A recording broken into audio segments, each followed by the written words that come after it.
Hey there, Firsty friends. Welcome to our story time. Today, we are going to read Lily's Big Day by Kevin Henkes. This is another book that is written and illustrated by Kevin Henkes.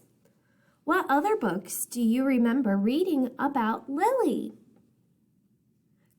Yes, we read Chester's Way, where Lily moved into the neighborhood and became friends with Chester and Wilson.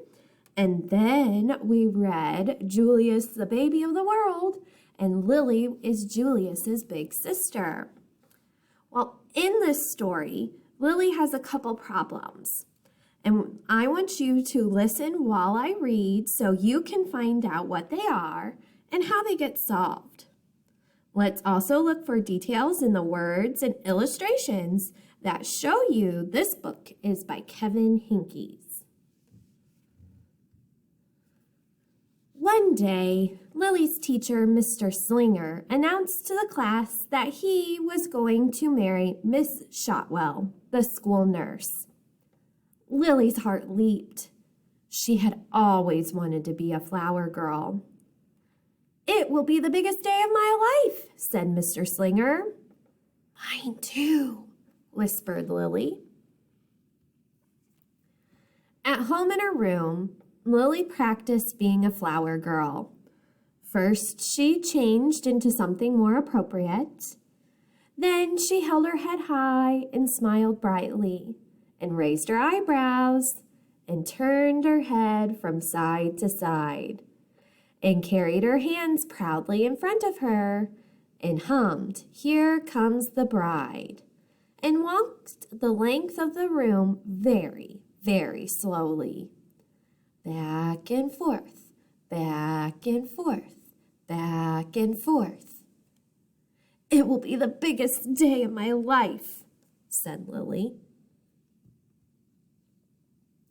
"Who are you pretending to be tonight?" asked Lily's mother at dinner. "I'm not pretending," said Lily. "I'm a flower girl." "Who's getting married?" asked her father.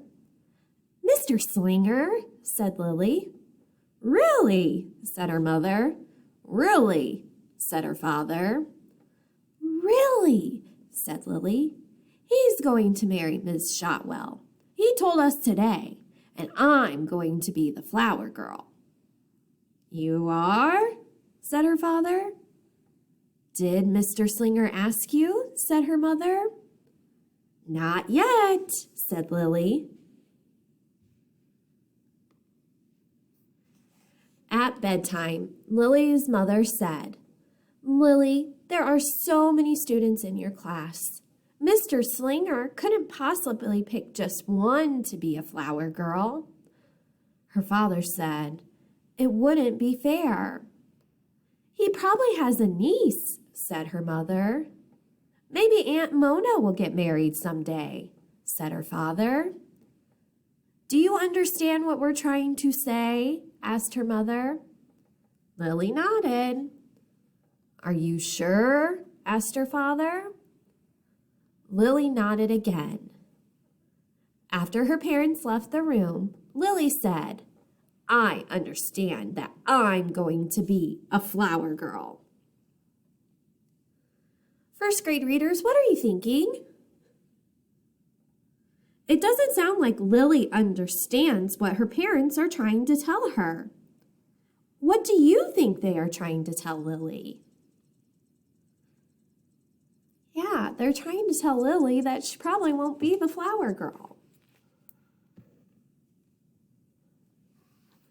The next day at school during sharing time, Lily said, "I've always wanted to be a flower girl, even more than a surgeon or a diva or a hairdresser." The following afternoon, when Mr. Slinger had recess duty, Lily picked a handful of weeds at the edge of the playground. She carried the weeds proudly in front of her and walked very, very slowly past Mr. Slinger until the bell rang. Back and forth, back and forth, back and forth. Take a look at Mr. Slinger here. He's not saying anything, but what could he be thinking? He could be thinking that, oh no, Lily wants to be the flower girl, but maybe he has somebody else in mind. Let's keep reading.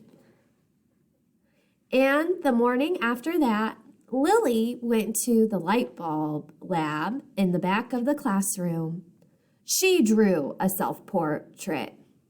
Me, Lily, the world's best and most famous flower girl. Smart, better than the bride, #1, beautiful. This is the best drawing I've ever done in my entire life. Mr. Slinger called Lily up to his desk during quiet reading time.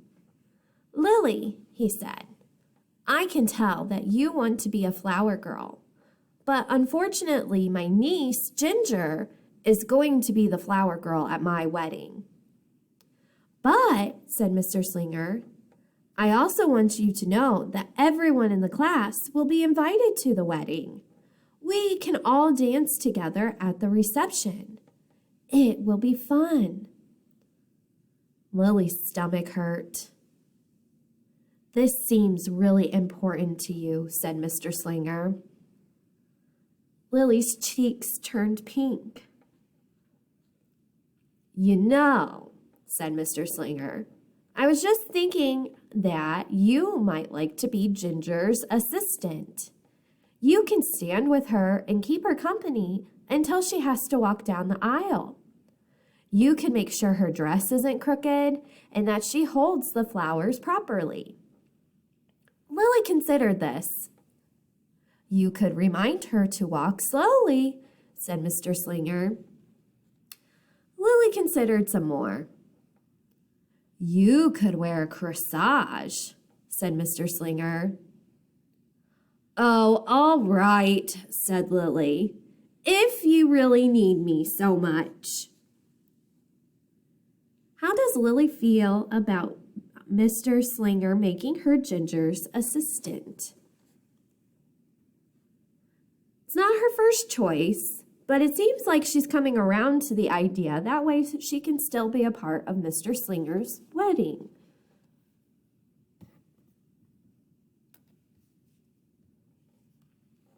Lily tried to get excited about being Ginger's assistant. Weddings wouldn't even exist without flower girl assistants, she told her baby brother Julius. I have a special responsibility, she told her parents.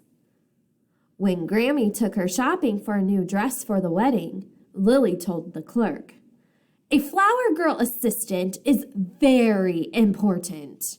Important and glamorous.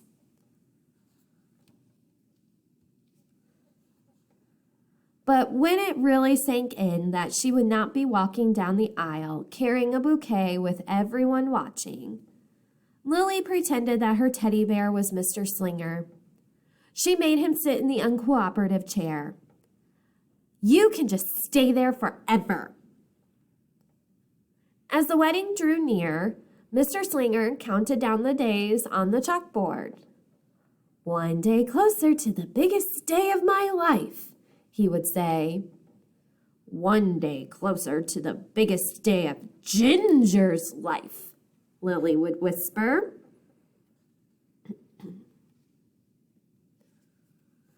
And still, at home in her room, Lily practiced.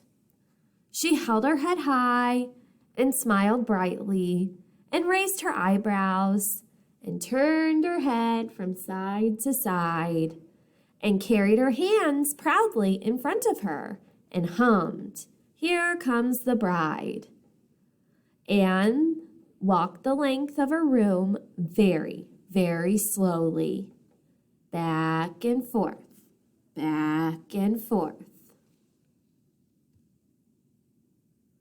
The day of the wedding finally arrived. Lily hoped and hoped that Ginger would have pink eye or a bad fever and would not show up. But she was there, and she was all ready. Her dress was straight, and she held her flowers properly. "Are you sure you want to do this?" said Lily. "Yes," said Ginger. "Are you sure you're sure?" "Yes." "Are you really sure you're sure?" Lily hoped and hoped that Ginger would change her mind, but she didn't. What do you think is happening here? Yeah, Lily's trying to make Ginger not do it so she can take her place and be the flower girl. It was time for the ceremony to begin. The music swelled. Everyone stood. The moment came for Ginger to walk down the aisle. Ginger didn't move. Mr. Slinger motioned her forward. "Go," said Lily. Ginger was frozen. "Now," said Lily. Ginger was as still as a stone. "You can do it," said Lily. But Ginger couldn't. Everyone waited and waited and waited. No one knew what to do, except Lily. Look at the way Kevin Henkes has drawn Ginger here. His words say Ginger is frozen. What does that mean? Yeah, she's nervous, and she's frozen from her nerves, which means she's having trouble moving. I wonder what Lily's going to do. Lily scooped up Ginger and said, "Here we go." Then Lily walked very, very slowly down the aisle.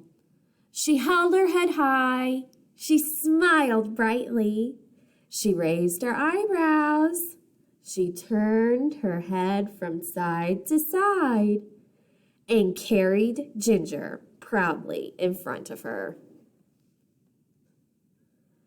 When she reached Mr. Slinger, everyone clapped. "I knew this would be the biggest day of my life," said Lily. Lily was so excited, she barely noticed the rest of the ceremony. The reception was great fun. After the cake was served, Lily coached Ginger for the next time she would be a flower girl. "I won't be with you at every wedding," said Lily. "I won't be able to save you every time." Together, they walked back and forth, back and forth, back and forth, very, very slowly. Soon, they were dancing. And soon after that, they were joined by Chester, Wilson, Victor, Julius, Mr. Slinger, Miss Shotwell, and many others. "It's interpretive dance," said Mr. Slinger. "We're doing the flower girl," said Lily. Lily's family stayed at the reception until Lily was perfectly exhausted.